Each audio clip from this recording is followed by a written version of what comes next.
part of a profession and a system that is helping to make sure that that doesn't happen anymore. So I thank you again for having me.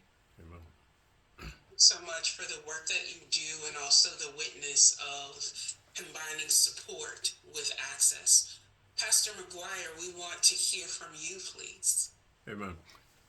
Pastor Andre McGuire, and I also deal with it from a personal perspective as well as having dealt with it from a professional and still deal with it from a professional perspective.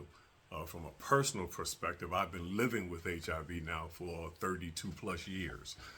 So when I first contracted HIV, I really was ignorant to anything related to HIV. I don't remember anybody even talking about HIV at all back then. And my blessing was, well, curse, first of all, I came out of an active addiction with a present. HIV was the present that I came out with. As I came into recovery, one of the first things I did was start developing a relationship with God. So that to me was a blessing, and I believe God allowed me to be in that position because He knew I was going to need to have hope dealing with some of the things that were going to be coming up.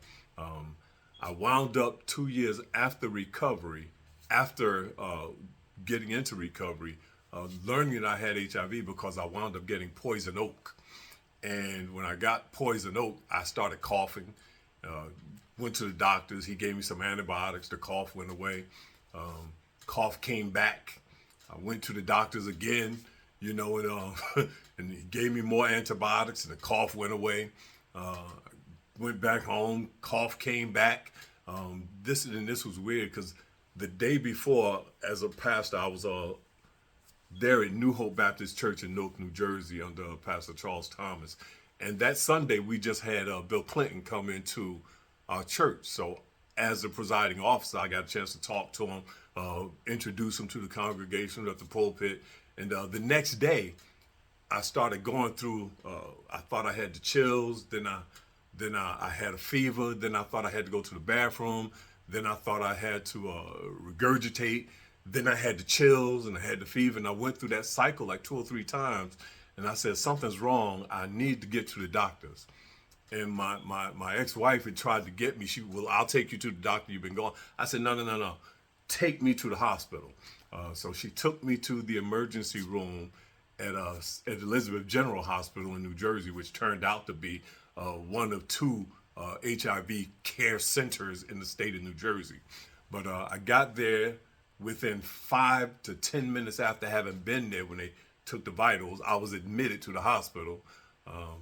And didn't know exactly what was wrong. They just knew that my lung was 3/4 filled with pneumonia, and they were giving me stuff to get rid of the pneumonia out of the lungs.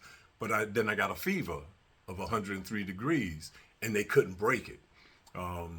They tried for a couple of days to break it, and it got so bad for me that I remember like constantly leaning over, looking out the window, and everybody said, "What are you looking for?"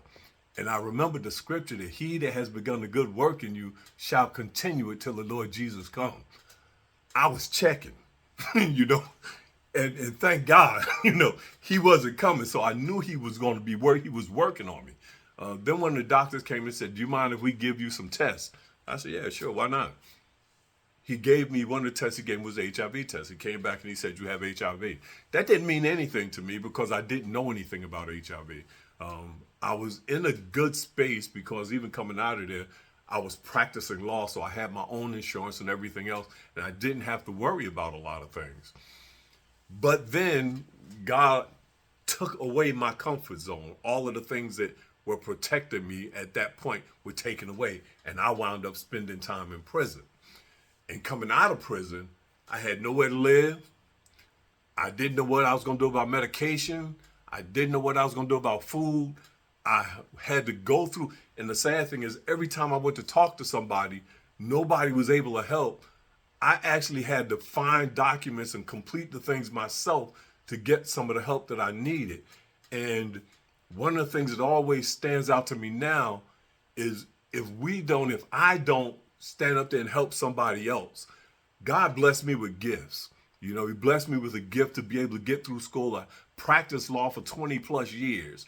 You know, he blessed me with an understanding of God and having that ministry, that ministerial background to make sure that I was able to have hope. You know, and that needs to be passed on. Unfortunately, yesterday I was in a panel discussion with heterosexual black men. That just doesn't happen, you know. But we had myself from Connecticut, one from New York, one from New Jersey, one from Idaho, one from Florida. You know, we were all there talking about this same issue. And it's a blessing to be here now to be able to address this issue because truthfully, I say outside of the HIV arena, a lot of times the gay community is probably the most stigmatized or ostracized community there is. But within the HIV community, heterosexual black men are the most stigmatized group that there is, period. You know, nobody wants to do anything to help you. A lot of times when it comes to funding, they'll overlook us. You know, they'll sit there and listen to everything you got to say. Oh, that was great. That was great. That was great. Okay, we'll see you later. You know, so it's a blessing to be here. I'm really happy to be here to be able to talk about it because trust me, heterosexual black men get HIV as well, and we need to be going out there getting tested because the other unfortunate thing is the majority of women today that will get HIV will be black women. They said likely 70% of all of the women in this country to get HIV in the next year so will be black women. If it goes from past history, when there have been discussions that I've had with most of these black women, 65 to 70% of them say they got it from a heterosexual black man. And we don't go get tested because we look at all the ads and them ads don't that's not us. You know, so we need to really reclaim the narrative for our community, and we need to make sure that we're going out getting tested because HIV is not a death sentence. You know, it's not a death sentence, and we need to make sure that that's clear. You know, and I'll talk forever, so let me stop. Thank you, Pastor McGuire, for your testimony, for your reminder that there is work being done, but there's always more work to be done to raise awareness. We are joined by Danielle Warren.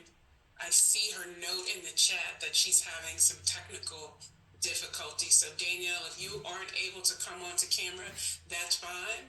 If you would just unmute and share with us your connection to this topic tonight and why it is so important for you in the work that you do. Hello, everyone. Yes, I'm sorry about the technical difficulties. And I might come in and out because even with my phone, I hear the conversations coming in and out. But my name is Danielle Warren Diaz, and I've been working in the HIV arena for over 30 years. I work for Connecticut Children's and UConn Health Pediatric Youth and Family HIV program.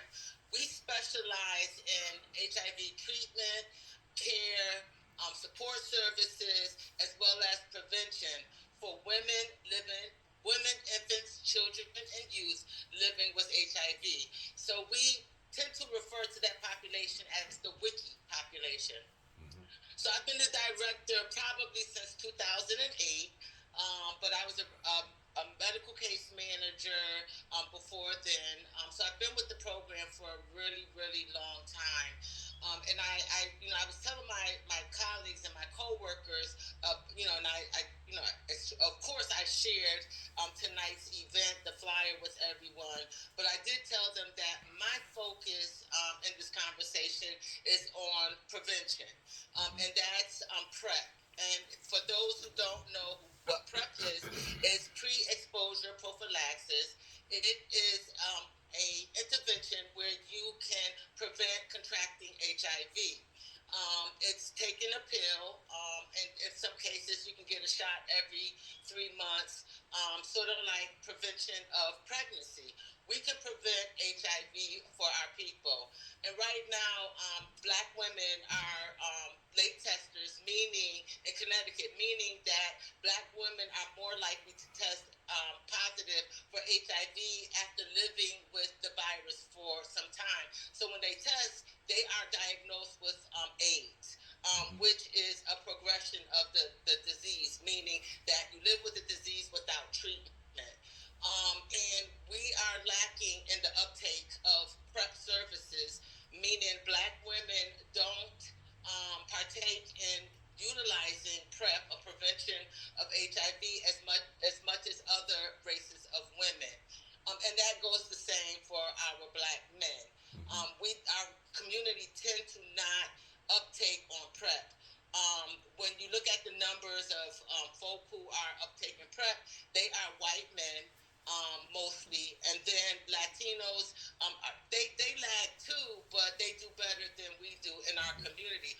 But in the United States and in Connecticut, Black folk are mostly impacted by HIV, meaning that we are impacted by new cases of HIV when we do not have to have new cases if we prevent ourselves from contracting HIV. So that's what I'm bringing to the table tonight, y'all. And I look forward to further conversation. Thank you, Danielle. You are bringing a lot to the table, because I can't be the only one who was listening to those statistics and just sort of deer in headlight, because it's one thing to think you know what's happening, but to hear from someone who is on the front lines of this fight about what's happening right here in Connecticut, I think is even more imperative that we dig in. Andrea, I want to come to you first, because in a few weeks, we will be marking the 5-year mark of the start of the COVID pandemic. Can't believe it's been 5 years. And when that pandemic happened, a lot of people were shocked that there were disparities in health, and that people started talking about social determinants of health. People like you who work in the healthcare field know this and know that it's not new. But I think when we talk about HIV/AIDS, the rates that Danielle mentioned, the things that you and Pastor McGuire mentioned, the natural question would be why? Why do we see these disparities? Why are there differences in access and outcome? So talk to us a little bit about some of those systemic barriers that make it difficult for people to access care, or to even ask the question to say, as Pastor McGuire did, something isn't right, let me figure out. What are those systemic barriers we're facing? So that's an excellent question. And it really, we try to shift the perspective from social determinants to social drivers, because determinants will sound like it's final. It's set in stone. Where drivers give you the opportunity to affect some change. Of course. And so with those drivers, we have found that it's not simply the socioeconomic things that we tend to focus on. So food insecurity, housing insecurity, those things are very real for so many people. With the HIV positive population, access to care is truly about having that access, having qualified providers who are willing to give them care, and making sure that they have access to it in all spaces. So there are multiple programs, and I really did appreciate what Pastor McGuire was discussing around the kind of forgotten population, being heterosexual Black men, but also the stable, the employed, the educated, the insured person with HIV often finds barriers to finding care and finding qualified care. We at the community health level are very comfortable, and I'm sure that Danielle will speak to this as well. We get the grant funding. We set up the programs, we make them available, but making sure that the access extends beyond that is a key part. Also making sure that people are aware and have a safe space to deal with their status. Making sure that there is opportunity for them to explore all of their options is extremely important. Pastor McGuire, we know that communities of color, Black communities in particular, have a very fraught relationship with healthcare. for many of the reasons that Andrea mentioned, but also this history of mistrust and distrust, of not feeling like people are respecting them or that they cannot get the kind of culturally aware care to be able to appreciate the kinds of differences that all three of you have mentioned, that with such a complex experience, there cannot be a one-size-fit-all. Correct. How do you think that kind of history, like our tension and relationship with healthcare industry providers, how do you think that history informs some of the patterns that you have mentioned in your own experience, but also what you're seeing with other people across the country? Unfortunately, it informs it in several ways. One, it allows us to not be willing to go and trust people. And two, it unfortunately allows the majority population to say they ain't gonna be trying to get any kind of help. There's nothing that we can do.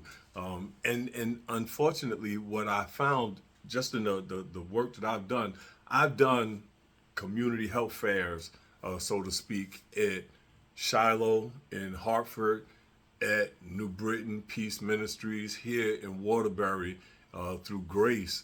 And I was initially told that there's never going to be any church that's going to have anything to do with HIV. Now, you can't tell somebody like me something like that, because I take everything personally. You know, as a pastor, as a black man, no, that's not possible. So I sought to prove them wrong. And what I found out, because we also did a Men and Boys of Color Summit with the University of Connecticut. And it turns out that, unfortunately, a lot of people from the HIV community will come into the church and do something like this. One individual stood there and said, well, you all need to change your Sunday schools. How well do you think that's going to go over in the church? Another individual says, well, y'all got to tell them what there's a difference in the way God does. And I'm like, all right, now, first of all, we need to stop trying to tell them about God, because we don't know God like they know God, you know. And what we need to do is tell them about HIV, about the statistics saying the majority of people is getting HIV come from your community. The majority of people is dying today, like you might even be in a third world country, still come from your community, you know. And it doesn't have to be that way because of the medications that are out there and that are available. One of the big issues, particularly, you're talking about letting them know that there are doctors available. Well, 10 years ago, when we started dealing with the PrEP thing and starting to come around, they were saying everybody knows about PrEP. And I always ask like dumb questions, right? I said, all right, so how does everybody know about PrEP? Well, they go to their doctors, their doctor tell them. And so I just continue the scenario a little bit. Okay, let's say, for instance, you're in Hartford, Connecticut, and you're at City Hall. If you walk from Main Street in City Hall and you walk to Windsor, how many doctor's offices are you going to go past? And how many primary care physicians are in those doctor's offices? The answer is zero. There's none, you know. But now you go to West Hartford and you walk down any of the main streets, how many doctor's offices are you going to go past? See, there's a huge difference. We have to understand that not only do we have to change the narrative, but in a lot of instances, we're going to have to be the ones responsible for going into our community and telling them about what's going on. The reason why the fairs that I had were successful, and we had probably at least 20 vendors in each one. There were 5 or 6 different tables with different medical issues that they were dealing with. But the last one I did that was here in Waterbury, we had over 1,000 people there. All right, that's a church. Right? That's a church that we had it at. There were over 1,000 people that came there. We also were able to, we had set it up so we could give seniors a $50 gas card. So we had 3 laptops that we were going to raffle off. If you had your little card stamped by 10 of the different vendors there, it went in there for that. We had like 15 bicycles that were going to be for the children, so the parents brought their kids. Everybody came out. The biggest argument I had was, why are you getting all of this stuff to give people? And I simply said, well, I'll tell you what, let's add up everything that it costs to give people things and subtract that from what it costs to give somebody medication for a year. Now let's make sense out of this thing. You know, there's no excuse for it. And the things were successful. We went for a whole month prior to the event. Every Saturday, we walked around a 10 square block radius around Grace Baptist Church, gave everybody a flyer and told them what the things were that we're going to be doing, and personally invited them to come out. Nobody else wants to go in those communities. There was a medical facility, which I won't name, that was right up the street from us, that had a similar event the week before. We had asked them to participate in ours, but they were too busy. They ain't had time. And I walked past there as I was giving out these flyers, and I think it might have been 50 whole people there. And if there was 50 people there, I'd say 30 of them worked for the place. So we have a lot of agencies that are getting a lot of money, but they're not the agencies that's going to go into the community. You know, when you talk about some of the things that are connected to what's going on, well, instead of us paying all these other people all this money so they can take it back to their community, why don't we hire people in our own community to go knock on the doors in our community, tell them about it? So now we're employing people. You know, we can do we can set up, reclaim the narrative. We can get some of our kids, for instance. We want you to develop a complete media packet for HIV. They know the community a lot better than anybody else, and they good with that kind of stuff. And then we say, we'll give them a scholarship, whoever creates the best package. Oh, well, you know, that's too much money. Again, we can't do what everybody else has been doing because it hasn't worked for us. You know, we started out saying that people who get HIV was going to be white men, gay white men, as a matter of fact. And the sad thing is, we seem to have turned all the way back around to a lot of times that's what we want to say again today. Well, we need to make sure that the gay white men get the money. Because they're not the ones that's contracting HIV, according to the statistics. They're not the ones that's dying from HIV, according to the statistics. We are. So, and again, I get passionate about this because I have to deal with it. You know, I've had people, the way I'm talking right now, I'm an angry black man. They want to say that I'm ignorant, but I have an associate's, a bachelor's, and a Juris Doctorate. So after I let them talk about how smart they are, I just smile at them. I don't even say anything. I'm like, yeah, all right, try me. Try me. I think, Pastor, the phrase is, may the work I've done speak for me. And your work speaks for you. Daniel, let me bring you in here because both Andrea and Pastor McGuire are talking about what it means to reach community where they are and to go into community with respect, with humility, and to build that trust and authenticity. You work with what you call the wiki population, and that includes young people.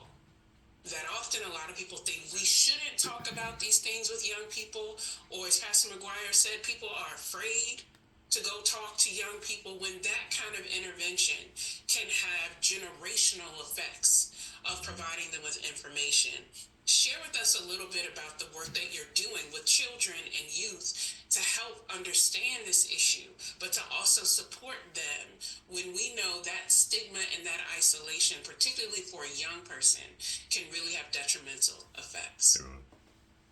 Yeah, I'm glad you brought up stigma because that, you know, outside of social determinants of health, you know, poverty and all those other things, and as the other sister mentioned, you know, black people or people of color who have degrees, who are just as much at risk because we live in our own communities, right, where there's this cluster and incident and prevalence of certain illnesses like HIV exists.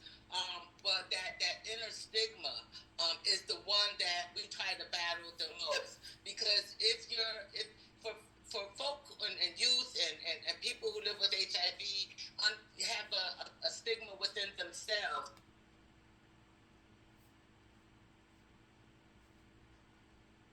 See, we might have lost Danielle. Let's see. Andrea, let me bring you in while we wait. There you go. Are you there, Danielle? I'm gonna try to do something else for better technical connection. Okay. And I'll come back in. Thank you. Okay. No worries. Andrea, let me bring you in there because that idea of working with young people, you are a Pop Warner football mom, raising two young boys. You are engaging with young people in a lot of different dimensions, the work that you do at the health center, but also the work that you do with things like Bereavement Care Network, where people are talking about the emotional trauma that young people experience. What do you see in your work about the ways that we need to engage young people, but not just talk to them about this issue of HIV/AIDS, but to listen to them, to think about what they know, their fears, their concerns, their engagements? What do you see from your perspective? In preparation for this talk, I was looking at some of the recent research that came out, and Gen Z is the least informed generation around HIV and AIDS since HIV came in the 80s. The least. They have the access to the most information, and yet they're the least informed. Amen. And that is very telling about the way that we, as the providers of that information, have been supplying it. And I think that Pastor was right on the mark in terms of we need to change the way we're sending the message. Information is now transmitted in sound bites. It's all fast, and we cannot. There's no longer an opportunity for the after school special. I know I'm dating myself, but like that, we're not going to be there anymore. And we need to find a way to let these young people understand that, one, they do need to take responsibility for their health. And two, if they do find themselves in a situation where they are positive, that then it's time for them to be responsible for that. And it does not necessarily mean that it is a death sentence. That's right. We need to work on a plan, but it means that you have to acknowledge it. And we need to make space safe for them to be able to do that.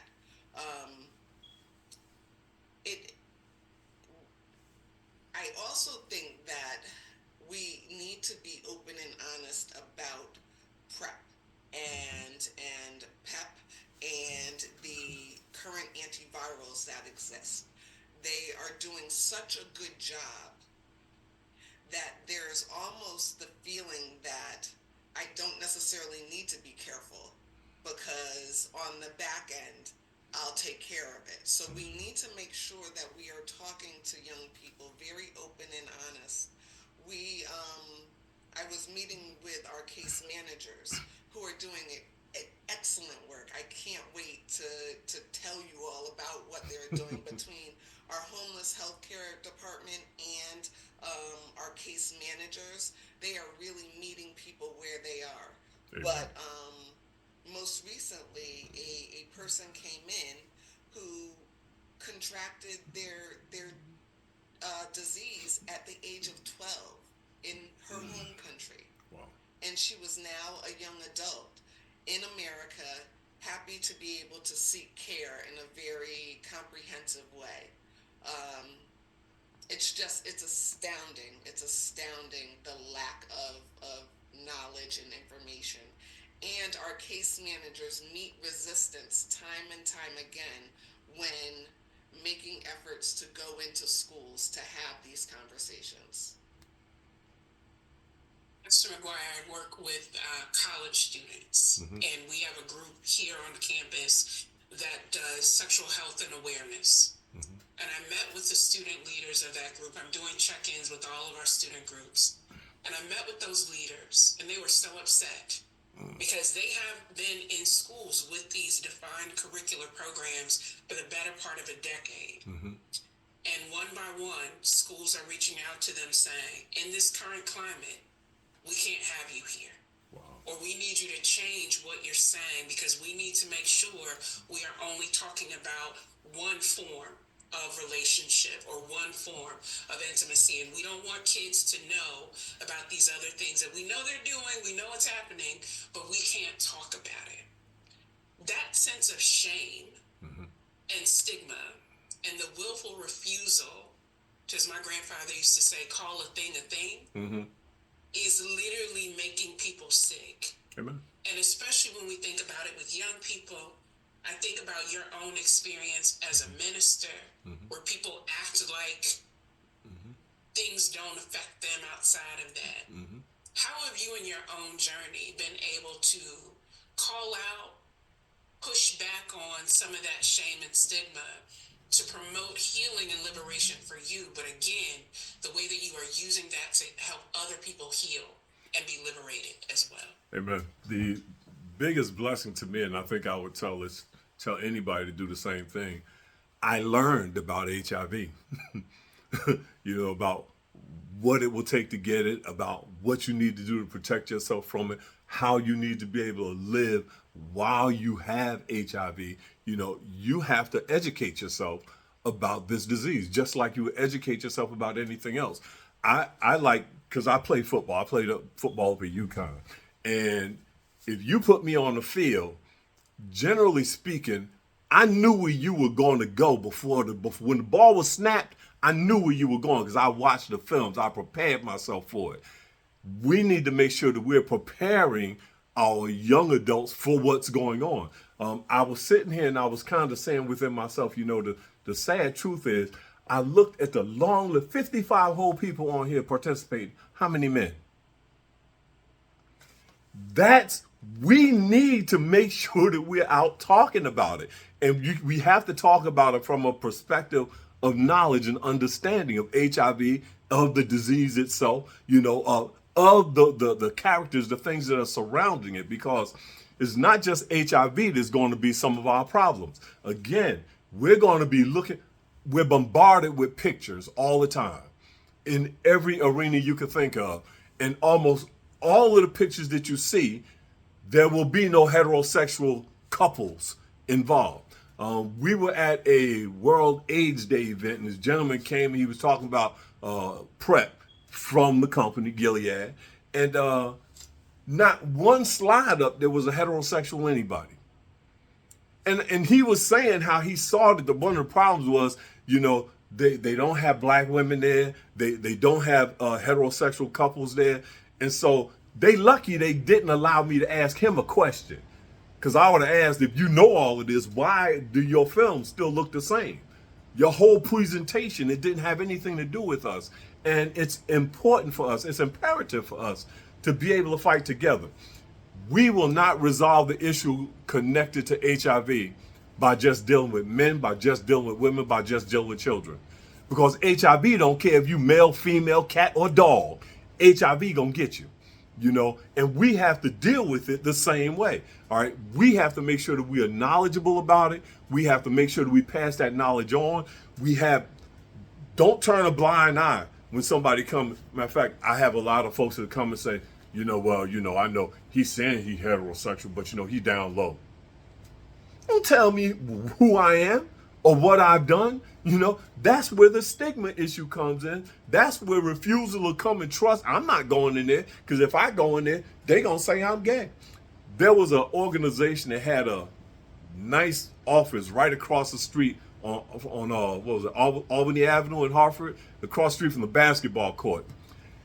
They deal with HIV, and they had a transgender couple up in a gigantic poster in the window. And I'm like, who you think gonna come in there? Look across the street. Ain't nobody coming in there. We have to be able to open up and include everybody. Don't just put one picture. Put every picture up there. With the different events that I had, instead of me just having, and that's why I would not have just an HIV only event. We had HIV testing, we had STI testing, we had blood pressure testing. We was trying to get a mobile mammography unit there. We wanted to get some kind of testing for pre-screening for kids when they're going back to school. You have all of those things together, so that when people come there, they feel more comfortable. Well, I'm not. You can't just point me in one direction, say one thing about me. We have to get information out there about the truth about HIV. And people like me, heterosexual black man. I had fun. I was in Hartford at West Indian Club. And I'm sitting up there and I'm playing with everybody. I said, When I first came up to the stage, I noticed that there was a couple of you ladies that were smiling and stuff, right? And then when I got the microphone and I started talking, and your eyes lit up when you heard the voice. I said, but what you need to understand is I'm living with HIV.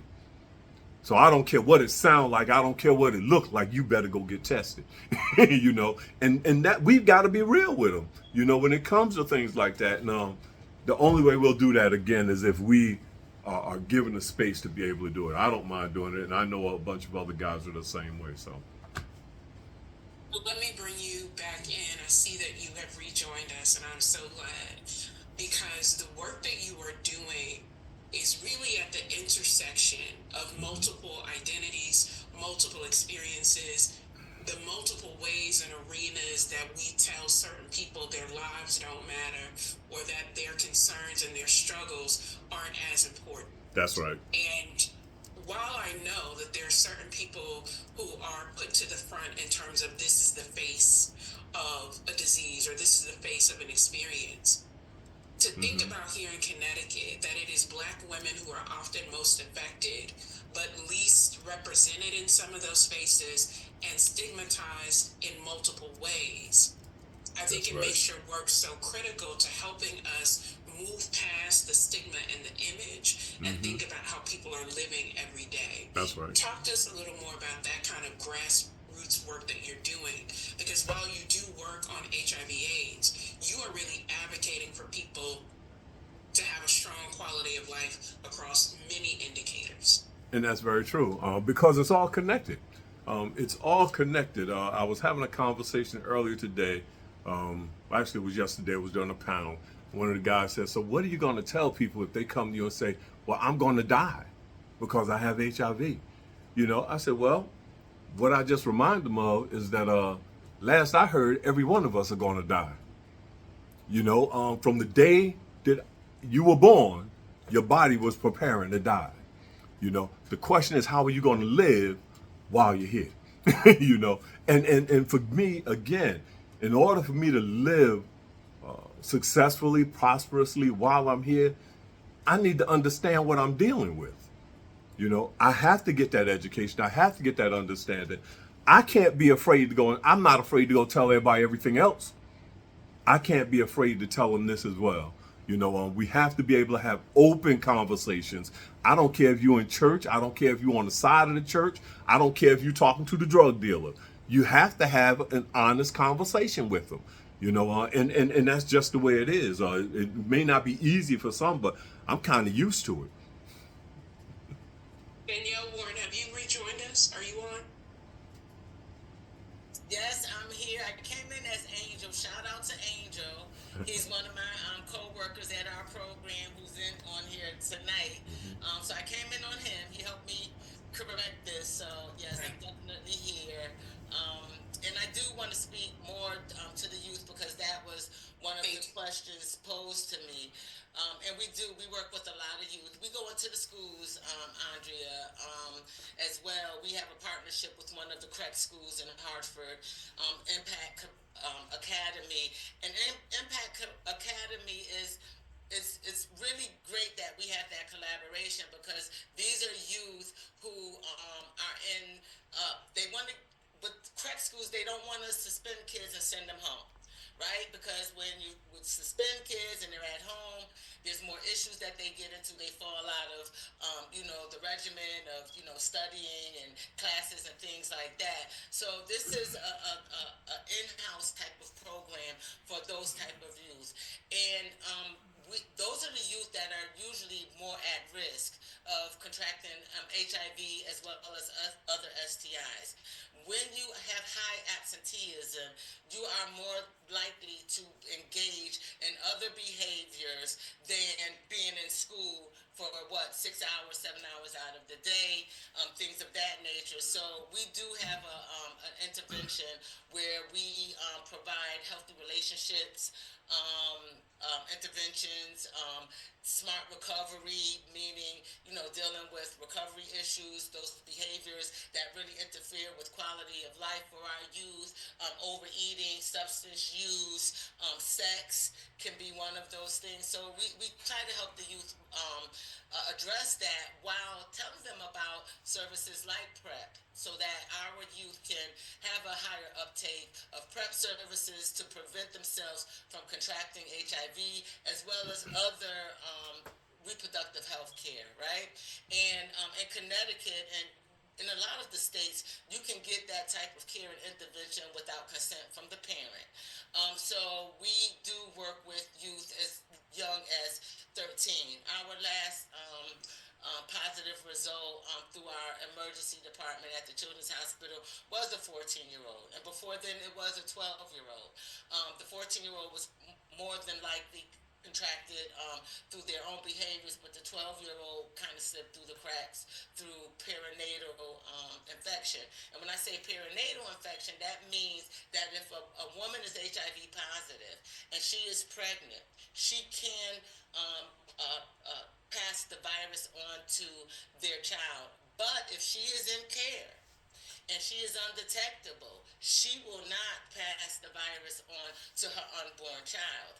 And the same way is if someone is HIV positive and they are undetectable, they will not transmit the virus to their sexual partners as well. So it's important that the community know that the undetectable means untransmittable. And unfortunately, a lot of our people in the Black community don't know these things if you don't work in the field or if you haven't been like so high risk that your provider, your medical provider kind of gave you this information. So a lot of our population miss the information. So those are the things that we try to do and try to instill in young people. And as to you, Sister Andrea, you spoke about, as much as our young people have access to information, through the internet. Because I'm telling you, sometimes we're talking to them and they're literally Googling what I'm saying to make sure I'm saying the right thing, right? So they have the access, but it's just not on their radar. And sometimes that is because of the stigma. Even with PrEP, we have issues with young people to the older population who are worried about people seeing medications for HIV because people will look in your medicine cabinet, come on now, and Google stuff. You know what I mean? My brother Googled my medication. You know what I'm saying? So it's that access that actually causes stigma as well. So people don't want to take, because it's the HIV medications that actually prevents you from contracting HIV. It's the same medicine. But when people see HIV meds, they automatically put on that stigma of somebody's going to think that I have HIV, right? Which should not be stigmatized anyway, because we're all human. I was diagnosed over 30 years ago, and it doesn't define me. I don't introduce myself that way. I sent you my bio, Kalia, and I just don't introduce myself that way because it doesn't define who I am. So much more on, what I've given back to my community, on my educational investment, because believe me, it cost me some coins, you know what I mean? I'm all of that, but I contracted HIV, back in the late 80s. I've been living with it for a really, really long time.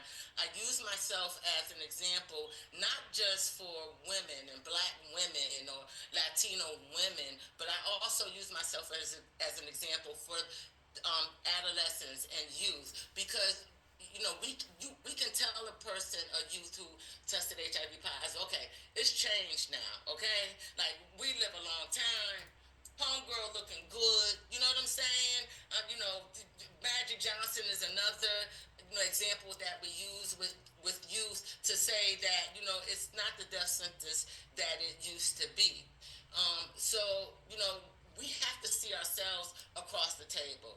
To Rev's, what he talks about, just, being that model, just having that person across the table who's willing to say, okay, I've been living with this for a really long time, and believe me, I done stomped the worst of it for you, kid. You know what I'm saying? So take your medicines. And for those who don't know their diagnosis, know your diagnosis, because the sooner you know that, the longer you live. And the life expectancy now for someone who is HIV positive, who is undetectable, who is in treatment, is 2 years less than the general population. Like, this is how far we've come.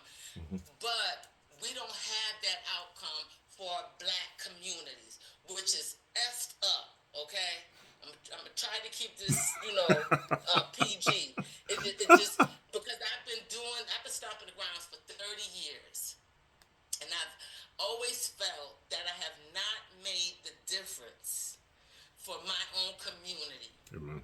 That has been made for other communities. Amen. And that is frustrating for someone who wants to make that difference. And I'm not going to put it on the system, and I'm not going to put it on all those things. I'm going to put it on our own people, because there's tools to stop the new infection in Black communities. There's tools. Let's pick it up. Let's tell people. Let's make it okay to use those tools so that we don't have the new infections and are impacted by HIV the way that we are. There's tools for women to be undetectable and have healthy babies, to not transmit the virus to their unborn children. There are tools, but it's up to us to pick the tools up and to use it. And that's, honestly, y'all, that's where I feel like somehow I'm falling short for my own people.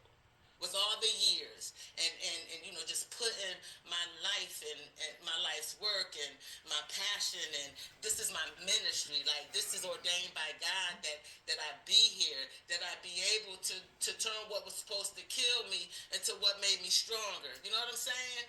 And to know that I've probably had an input on other communities and not made that much of a difference for my own.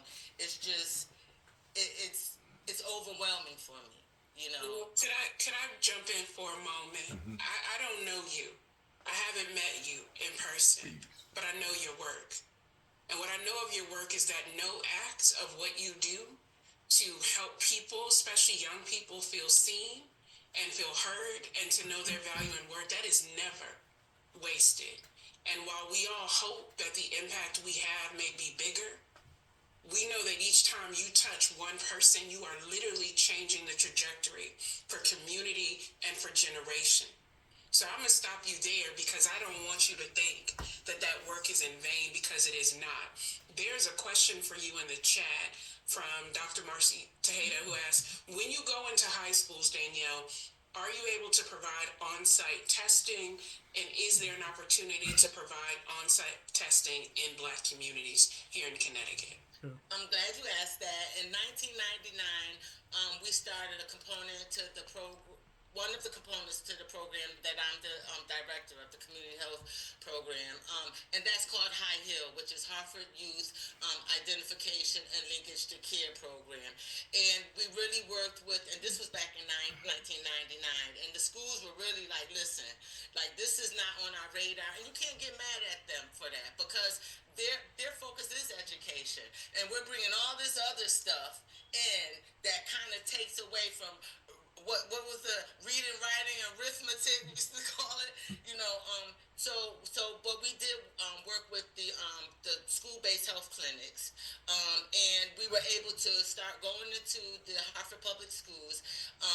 For high schools is what we started at, and then we eventually we extended to the junior high schools. But in the high schools, we would have an intervention. It's an interactive intervention with the AIDS Stop Theater Group, and give the education, and we offer testing right then and there for the youth who want to get tested, and many of them did get tested, and we also tested for STIs as well.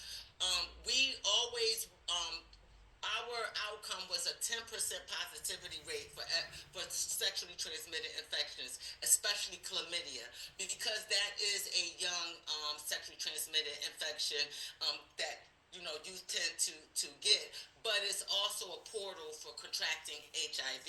So if you have a sexually transmitted infection like chlamydia, you are even more at risk for HIV.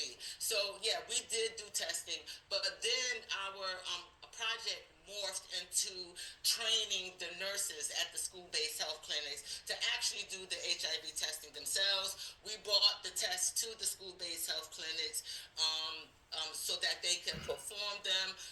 Point of care testing, meaning that you get the results at the time of care, as opposed to doing a blood test lab and then it has to be sent to the lab.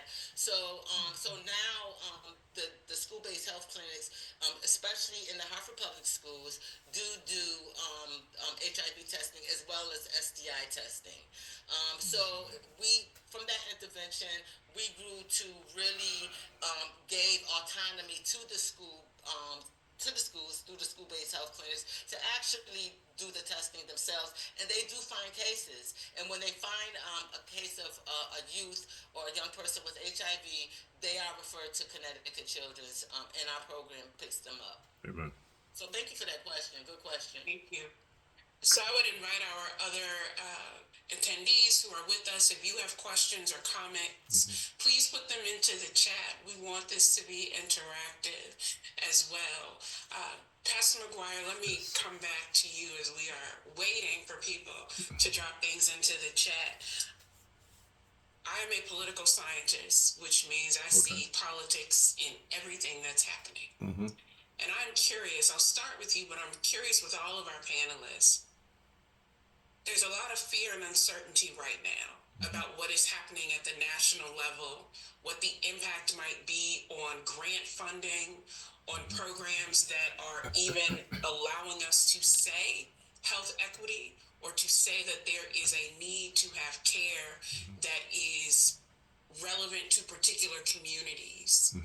And lots of questions about what that may mean for folks who already have very fragile relationships with the health system now being able to get the care that they need.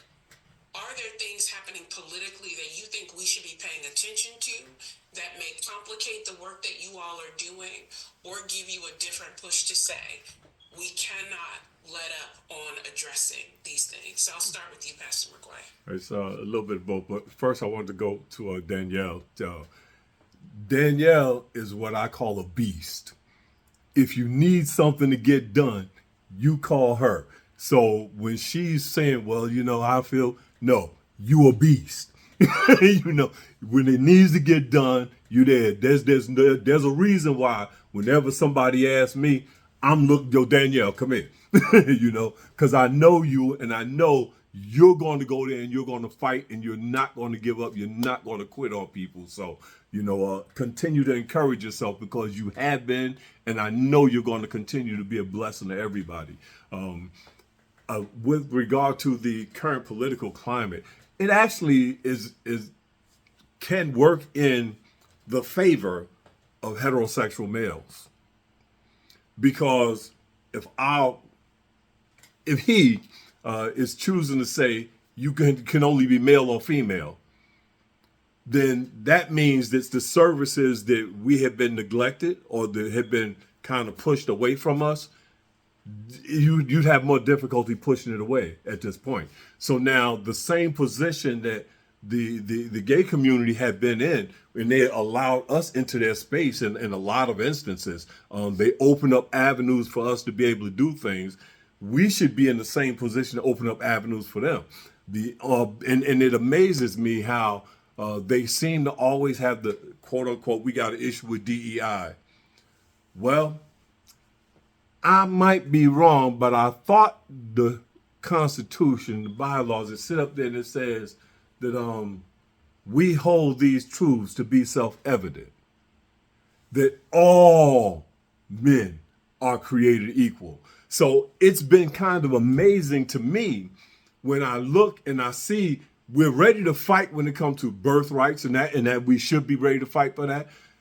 But we're not doing the same thing when it comes to DEI, because they told us from the beginning, these are the truths that they hold to be self-evident. Well, why are you now trying to deny these truths when this is what we're supposed to be founded on? And so we've got to, from a legal perspective, use the tools that are there for us to fight. I see a lot of times we will sit up and we can panic and we can work ourselves into a frenzy. And my thing has been, look, if the lawyers don't have enough sense to grab a hold of what the law says and go fight, then I got a problem. When I went to law school, I went to Rutgers Law School in Newark, and the dean that admitted us, Alfred Slocum, he was New Jersey State's public advocate. And his thing was, I need to find some soldiers that's going to go fight. And he said, this is why your class is here. I looked at your class and we found soldiers to go fight. You were expected to do some work. So it's kind of that's what I've been trained to do, and even in this arena, it's more so important in this arena because our community is being devastated by HIV and there's no reason for it. You can get mad at me all you want because I'm not going to shut up, because I'm going to constantly say that we need to make sure that we're taking the same thing that we had in everybody else's community and bring it into our community. And we don't need to have you come knock on my door. You need to send me to knock on the person's door next door to me. You need to allow me to go into the health department, the bodega, the barber shop, the beauty salon, and to talk about it. You want to why are we not? All right, we're going to set up a little space right here in your beauty salon, and we're going to pay you to set this space up to provide information to people about HIV so that we can do what we need to do. Oh, well, we can't do that. Yes, we can. Yes, we can. We need to. It bothers me when I hear so many people finding the reason why we can't. I'm not interested in why we can't. I'm interested in what we can. And there's a lot that we can do. We just have to be willing to stand up. I don't try to spend a lot of my time dealing with nonsense from somebody. And of course, I lived through the riots in Newark, through some extreme racism where we had one guy riding around with a pickup truck with shotguns, a bunch of white guys, dogs, and baseball bats to beat up anybody black that he would see. So we done been through this stuff already. And guess what, y'all? We still here. We ain't going nowhere. We already learned how to fight, and we're not going to give up now. At least I'm not. So, Andrea, let me come to you because you have had experience in a major hospital healthcare system, now working in community health and working with people who are often working hard to make it and need that different level of support. What is the thing that keeps you motivated? Understanding that, yes, things may be more difficult, things may be challenging, but what is the thing that keeps you motivated to show up at work every day and to experience? I saw the look on your face, which was joy, when you were talking about your colleagues and the ways that they are committed to community. What's the thing that motivates you to show up every day? It really is their unwavering commitment. We treat HIV through two avenues. Our infectious disease program, which really does the monitoring and treatment for those who have been identified as HIV positive.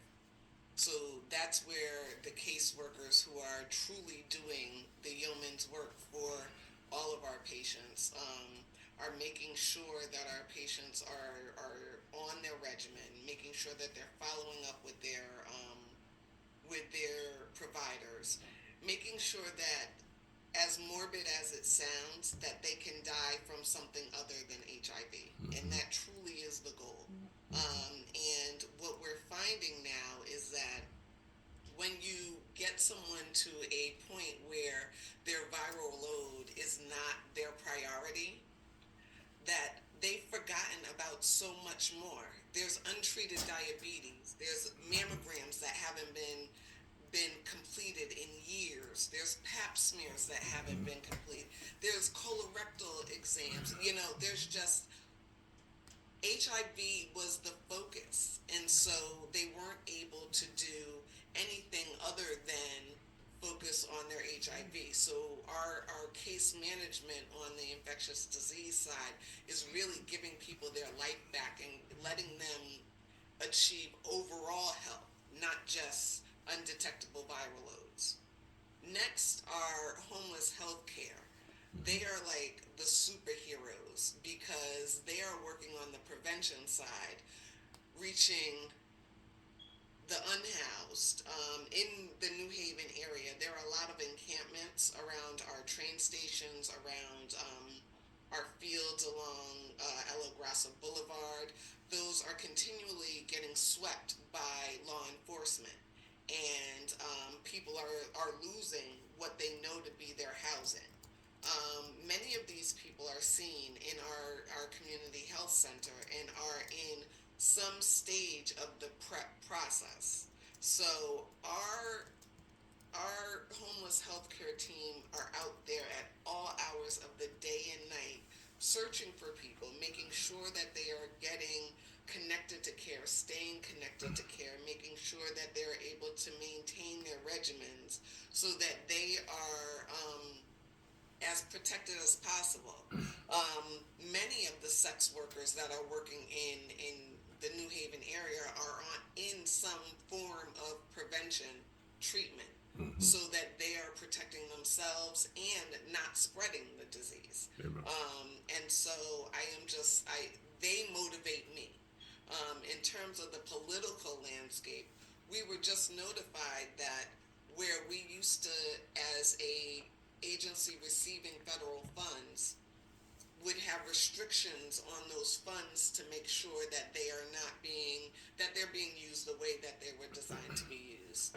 We've just found that anyone who receives federal funds cannot have anything related to DEI, or those funds will be discontinued.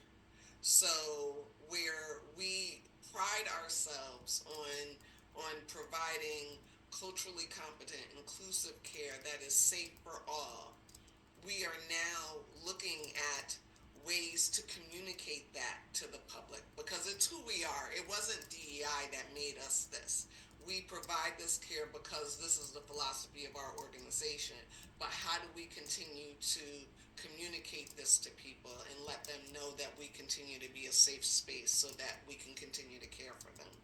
So that's what motivates me and what keeps me up at night, to be quite honest with you. Called a life's calling, and we're glad that you're answering it. Danielle, there's a lot of information that has been shared tonight. There are lots of things that people are thinking about, that they're wondering. And because we want this conversation to really be a call to action, you all have fed us, you all have educated us. And I know the next question for many people is, what can we do? If we don't work in the healthcare space, or we're not working in the religious space, what do you say to people? One or two things that, as people leave tonight, what are one or two things that we can do? So I want to pose the question to the others on this call that you put in the chat. What are the things that you think should be done or that we could do? I just really love hearing the collective thoughts and have them come together. So please, you all, answer that question yourselves in the chat. So one of the things that, some of the things that we could do is to really follow your passion and do it unapologetically. We are working right now in an uncertain environment. As the sister said, just using certain languages and things like that in our work. But if we work in public health, the whole logic to public health is to address certain illnesses and diseases where it's being impactful. And I always tell the story about in London in the 1600s, they had the bubonic plague, right? And they were like thousands of people were dying in London. And the city of London, and they were trying to figure out, like, where is this coming from? Where is this coming from? And they ended up finding out that it was from rats, right? Because the docks were in London, and these rats were coming in from the docks, and they felt that the rats were infected with the bubonic plague, and then they tried to figure out, like, why was it sent? They went to ground zero, we call it, and said, why are the people really dying here? But they started dying further away from London, like in the rural areas and outside, because the illness started to spread. But where did they have to go? They needed to go to ground zero, where the impact was the heaviest. And that was in this community of London. And later on, they found out that it wasn't actually the rats, it was the ticks that the rats had that affected the rats. But they were like, well, why is it spreading so viciously like this, right? And guess what they found out? The rats were in the well, because back in the 1600s, you got your water from a central well. And it was that central well that the rats were in, and people were actually drinking it. So I say that to say that's public health. That's logic. That's not about DEI or anything like that. That's addressing illnesses and health where it arrives from, where it derives from. That's the only way you can actually wipe it out. That is the culprit. When COVID came out, we said, oh shit, the damn old folk dying, right? Whether they was white, red, like, why are these older people dying? So that was the focus to deal with COVID, and then it spread out to the rest of the population, right? So that's logic. That's good science. And when we talk about DI, and when I'm involved with a couple of grants that we're writing for asthma, and the NIH is the government entity that puts out all the government funding for research, health research. So this is on asthma, and they're like, okay, so when we first wrote it, we're like, okay, because people of color in Hartford, we have these high incidents and this and that and the other. But the bottom line is, in the neighborhoods in 06112, we have high rates of asthma. In 06114, we have high rates of asthma. I mean, in 06106, where it's a predominantly, we call that the South End, which is predominantly Latino, it's like the red, it's red as far as asthma cases, right? So it's the areas. So we can describe the areas and the communities and the zip codes without even saying the race. It just so happened, guess who lives there? Black and brown people. So there's a way to definitely talk about it, address our people, and right now use the language that's not going to trigger things. And that's what is going on with these changes, that we don't use language that's going to trigger DEI, but the science, just regular old science. And the administration right now, they always talk about science, the good science. And the good science is that in order to combat anything, you have to go to ground zero to stop it from spreading and stop it from getting worse. So that's what we're doing. And at the Children's Hospital, they say to work as usual, because there's nothing that's solid right now. So they're telling us to continue our work like we've been doing it at this point in time. And that's what we're doing at the Children's Hospital. Part of our program is funded through UConn Health Center, and that is the instruction through UConn Health Center as well. One of the things that I'm concerned about, and my totem pole is, as far as equity and inclusion and taking care of folk, is working with the frontline workers. How do they address the community and the clients and the families that they encounter who are just totally scared, and rightfully so, on dealing with the immigration situation that's going on. So that's one of the things that we are changing, and we call them red cards, where we can have them walk away with something to say do's and don'ts, on what to do, and to hopefully try to soothe the situation and the anxiety that our families that are who are immigrants, who what we call uninsurable, not or anything else if you don't have a certain type of numbers or social security numbers. So for our uninsurable, this is what we tell them, how to soothe them, those folk that, would not go to care because they're scared of, what might happen with immigration. So that's what we're focusing on, and we plan on implementing different policies and things to address, the people that we serve, to help them out. But as far as the overarching way of how we have been working, we're going to continue to work that way for now. Amen. Thank you. Pastor McGuire, we only have a few minutes left. They're giving me a signal. Shout out to the tech team because they are amazing. They're giving me a signal. I do not want us to leave without addressing this question that Maya Welfare has put into the chat. And that says, what do you tell young people who believe that there's a cure for HIV/AIDS and then think they don't have to practice safe sex? So is there a sort of 2-minute response that you could offer to that question? It's a kind of brief one because, we know there's no cure per se, in spite of what everybody said. Well, I'll take that back because we know there have been a couple of cases where a cure has taken place, cancer regimens, but, they came out to be a cure.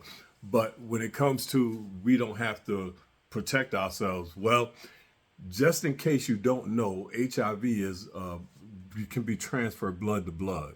I was on the call yesterday. One of the guys that was there said that he got HIV because he had bleeding gums and he was having oral sex with somebody. So you don't necessarily, you have to make sure, and believe me, it's not just HIV that you can get.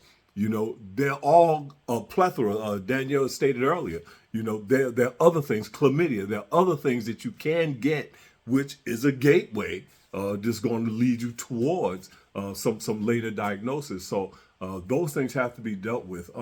The other thought I had was, and this is a response to Dr. Tejeda's question, the Black church can and should definitely play a part in helping to eradicate this issue, because you got a whole group of folks in those churches that are there. Unfortunately, I know every church is not going to be willing to step in there, but there are enough churches that are willing to step up and do things. I know Grace was a quote unquote health hub. And on at least one Sunday out of every month, we have somebody come there to provide us with medical information right after service. That means you ain't get a chance to go home. I ain't waiting for you to come. You can't leave the building until you go cross these people. So we have those opportunities that are available, and we would be it would be to our benefit to take advantage of it. The other final thing you asked previously about what we can do, make sure that we allow safe spaces, and I'm talking about space where anybody who's struggling with whatever their issues are able to come there. I always have a men's Bible study with a fellowship. The purpose for the fellowship is so that the fellas can talk about things that they're going through that nobody will give them time to speak about, or that they don't feel comfortable talking about everywhere else. And in the last 3 years, I'd say at least 50% of our conversations, somebody's wound up crying because of the pain and stuff that they're going through.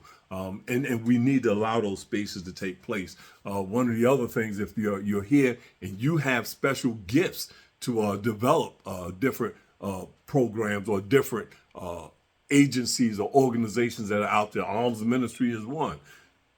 Volunteer.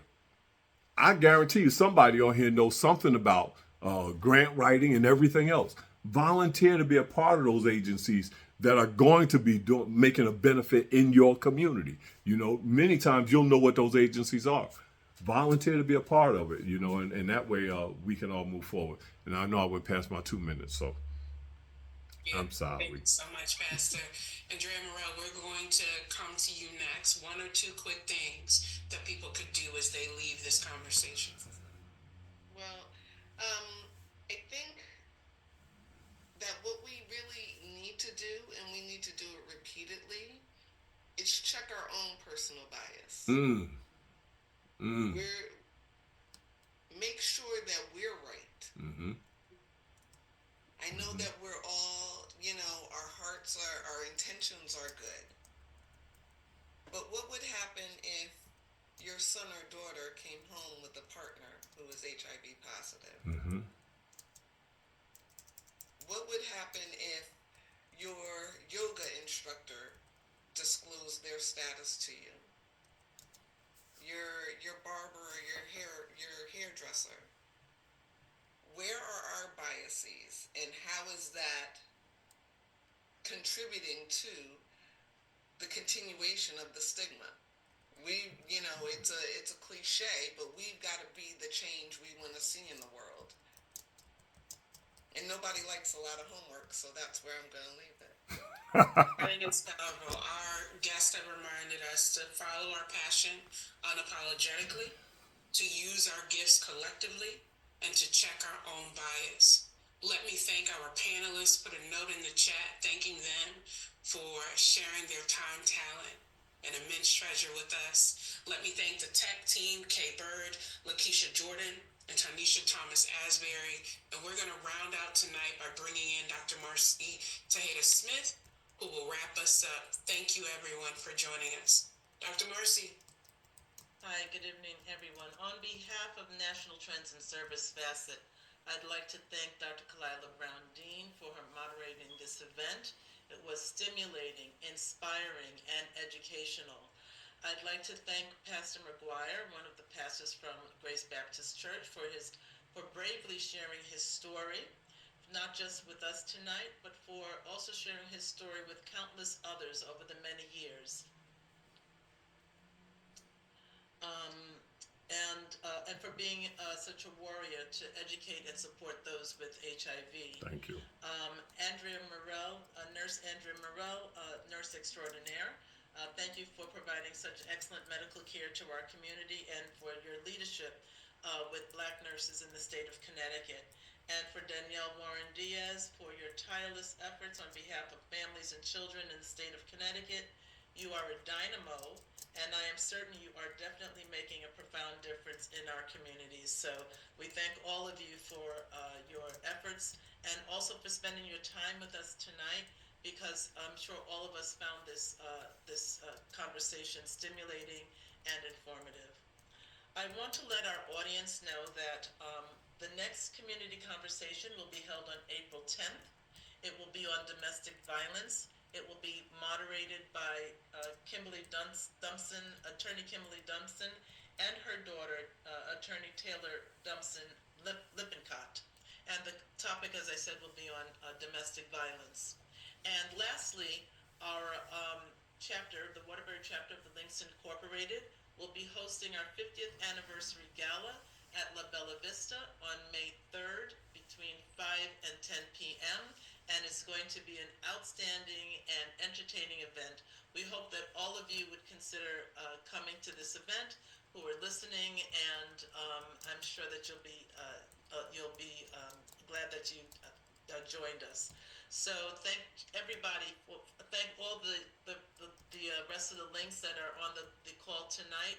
I'd like to thank the NTS committee for participating and assisting Kalila Brown-Dean on this event and on our future events coming up on April 10th. And does everyone have a peaceful and blessed evening?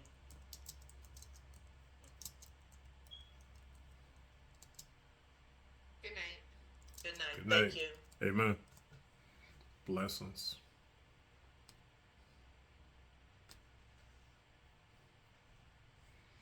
Okay.